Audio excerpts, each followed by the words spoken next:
Hello again and happy Friday Eve. Now we're starting to see some isolated showers and thunderstorms develop over in the heartland and then along that I-10 line. The rest of us just dealing with mainly cloudy skies, but all of the rain we're seeing in the heartland is associated with some more activity moving over into East Texas. That's all lining up with a cold front now that's stalled through the hill country and just south of our viewing area. Ahead of that front, still seeing a few locations as high as the lower 80s.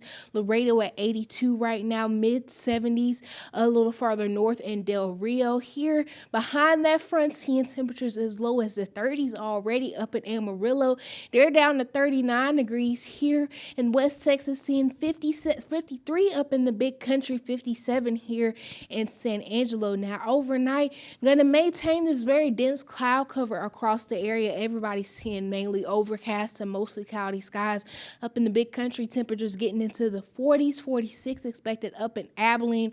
Further south, more of the 50s expected, 50 even going to be that low here in San Angelo. That cloud cover going to stay in place for Friday and in the week with temperatures mainly in the 60s, getting up to the 80s on Saturday with a little bit more sunshine in the mix. Then the next cold front starts to approach on Sunday to put us back into the 70s.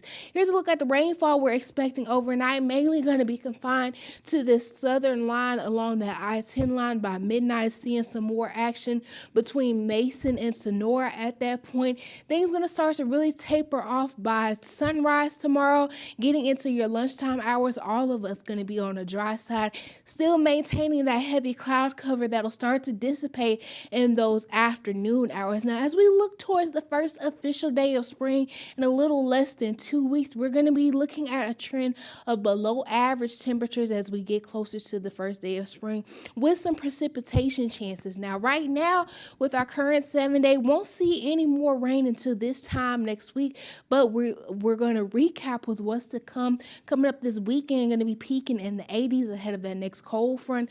That'll put us in the lower 60s to kick off next week. We'll peak back in the upper 70s around the middle portion of next week. Then things start to cool down again this time next week, putting us into the lower 70s with some isolated rain chances. Back to you, Esmeralda.